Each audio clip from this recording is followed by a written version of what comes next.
Hi guys, I just wanted to make a quick post. Hi guys, so I just wanted to make a quick video.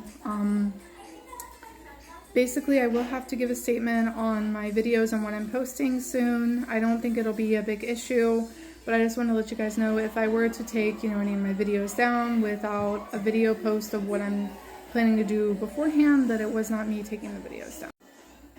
This issue with parental child abduction, with how foreigners are treated throughout dealing with legal affairs here, whether it be abuse, whether it be just wanting our basic parental rights, which we should have. There are cases where so many people have just been constantly mistreated, constantly, not been helped by law enforcement, mocked by law enforcement. To be honest, Korea still has a very foreign phobic mindset, but then yet you see them promoting these international relationships. The video I had made a few minutes ago before I kept getting kicked out of TikTok because I think I need to clear my, cookies on it or whatever. That's why I seem a bit annoyed because I've recorded this like 5 times already. Still very foreign phobic. And it's not even about like, oh, you're in Korea, just deal with it, you're living in Korea. No. Korea has signed Hague. They've signed the agreement for international child abduction.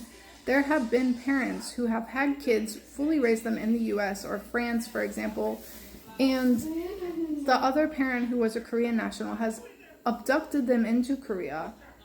The final results were that the child needed to be returned from both Korea and the US, US courts. Or French courts, and Korea has no law system in place to get these children returned. They obviously don't care enough to put a law in place for these children to be returned when they signed Hague. So not only is this a problem in the international playing field, but this is a problem in Korea as a system. They just need to update their law system on what is allowed when it comes to, custody and withholdings and things like that. And they need to put in procedures where those children can be returned. Because from what I'm hearing, even if I were to, get custody turned over to me at the end of, everything that's going on with the divorce, someone can still withhold the child as long as they want. Law enforcement are not going to go and get the child back. And I'm saying the child, meaning my son. There would have to be something very life-threatening for them to do so, and that is just wrong. There needs to be a new system of laws, there needs to be something put in place, and that's exactly why I won't take my videos down until something changes. And then when you add in the layers of being a foreign spouse, because this does happen to a Korean couple too, it gets even harder because we're facing, bias, foreign phobia, discrimination, people just not wanting to help, on top of the fact that the legal system is just not set up right. It's not set up with any structure to actually get these children returned. But when you think about the fact that Korea is putting money into programs to promote international marriage and, programs into the international spouse, learning about Korean culture and getting immersed in Korean culture. Anyway, not only are they promoting these marriages, but then they'll have immersion for the international spouse. But they don't take into account that this is a very monoracial country, and a lot of people have never been out of their own ideal sets here. So there needs to be some kind of class for these people marrying, foreigners, to realize that they're intaking a spouse where there's going to be another differing mindset from them. That's something that a lot of people here have never had to consider because they've grown up in a very monoracial culture with very same ideal sets from household to household, and never really had those ideals challenged unless they've studied abroad. So, the government has a low birth rate, we're all aware of that, and then you have them promoting these programs, and we can say, yeah, it's not because of the birth rate, but we all know it has somewhat to do with the birth rate. There would be crazier things that they could suggest for hiring the birth rate. I mean, look at the suggestion they had about sending girls to school a year late so that they could be more appealing to their male counterparts. That was crazy enough. You don't think that they wouldn't have foreigners marry Koreans here just to boost the birth rate? Yes, they would. Those are the type of people that are making the laws here. So when you think about it, when you look at a lot of foreign countries, a lot of these foreigners have differing mindsets when it comes to building a family than Korean couples do.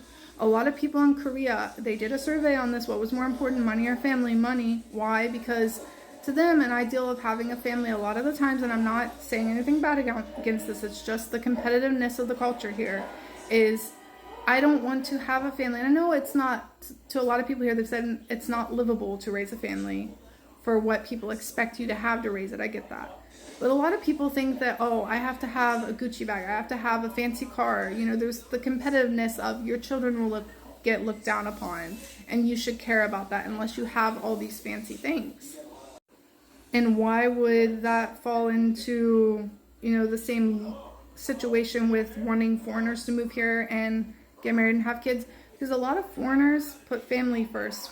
Not all countries, but there are a lot of countries that would have put family first on the list, not money. And the reason being is, to a lot of, foreign countries, as long as you have enough money to be stable or a little bit over stable, maybe middle class, you have enough to get a nice house, a decent car, send your kids to a good college, send your kids, to extracurricular activities, you're able to feed, clothe them, and you have a happy family. That is essentially all you need for a family, and a lot of people are willing to have kids in those circumstances. But when you look at Korean couples, they know that the world out there in Korea is cruel. They know that it's all about competitiveness, it's all about who has the nicest car, whether you have to take out a loan. They know all this, and they don't want to have kids in an environment like that. But a lot of foreigners are okay with that because they want a family before they care about what other people think about what bag they're carrying. And I'm not trying to make people here seem shallow, not at all. I know that that's just the environment and the competitiveness that they were raised in. I'm just saying, when you're looking at the difference between parenting, you're going to notice that. And that's why they are trying to get a lot of people to come in here and build families, because they know that they're more likely to, without having a substantial amount of wealth and being in their almost late 30s, late 40s already before having a family. You'll see people in their late 20s from other countries having families. Now, with a government putting so much money into those programs to boost these international relationships, they're putting money into these half international children, half Korean children, for daycare, for the, after birth child incentive, for parental leave, maternity leave, things like that, and other programs as well. They're putting that money into these children.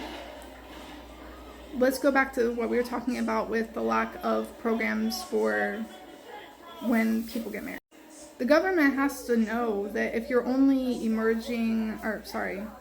if you're only getting the foreign spouse to learn about the Korean spouse's culture, and they're not doing any kind of programs to make a lot of these Korean spouses marrying foreigners to realize that for once in their life, they're going to have a pretty big differing mindset than what they've grown up around, where it's all about community and, all having a very similar mindset for community's sake, versus a lot of these other countries have more of a individualized mindset of everyone thinks differently.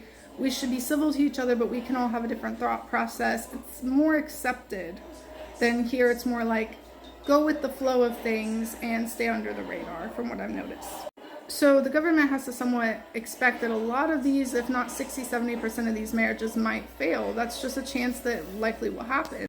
But yet they're not being fair and unbiased, or setting up situations or a legal system that will work in the case of these, divorces. A lot of the times the foreign spouse gets met with, biased opinion towards them, foreign phobia, nobody wanting to help. For example, too, when abuse is involved, nobody really wanting to help. In my case, where I was actually told that, I should just try to keep the marriage, and that, people treating me like, oh, is what happened to you really a big deal? Don't cry, don't show us your emotions. But my point is, when these marriages do end up failing, do you really think any government in their right mind would have pumped that much money into programs like this, or into children that they think might just, the parent might live here after the divorce 10, 15, 20 years, whatever. We'll just say 10, for example.